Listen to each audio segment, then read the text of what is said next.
he tied Sue up, he raped her, he beat her to death, and he set her body and her home on fire. It's a horrifying story. Your safety and the safety of your family could be at stake when you hire a service worker to come to your home.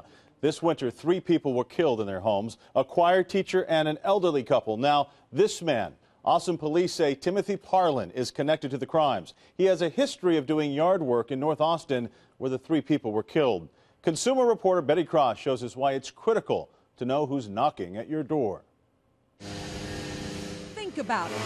How many people are in and around your house every day?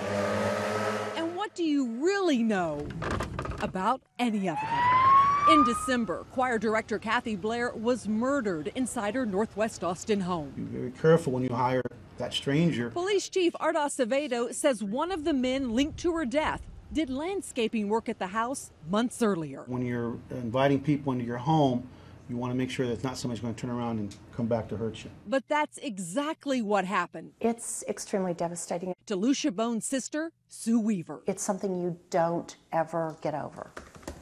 The brutal story of Sue's murder is now being used to help raise awareness. On this website, Lucia tells how Sue hired a reputable department store to clean her air ducts.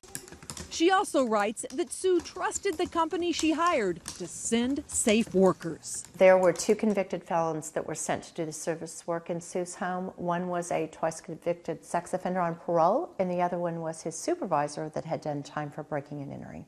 So it was a single woman, home alone, 2 convicted felons. One of them returned 6 months later, and he tied Sue up, he raped her, he beat her to death, and he set her body and her home on fire. Lucia thinks Sue would still be alive if the company had done criminal background checks. She's now pushing for national laws requiring checks on all service workers who come to customers' homes. It's a comprehensive criminal search. Fred Giles is an expert on background screening. He says there are easy ways to verify a convicted felon won't show up at your door. But he says too many businesses don't get what they don't know about their employees. Well, if I talk to you and I get a sense of who you are, then I should feel comfortable in hiring you. They have a belief that they're able to judge the individual in the interview.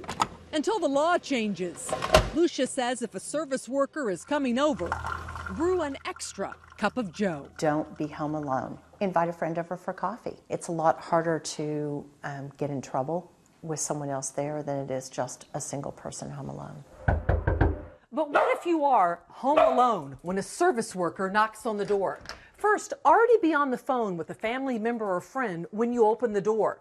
Then ask for identification.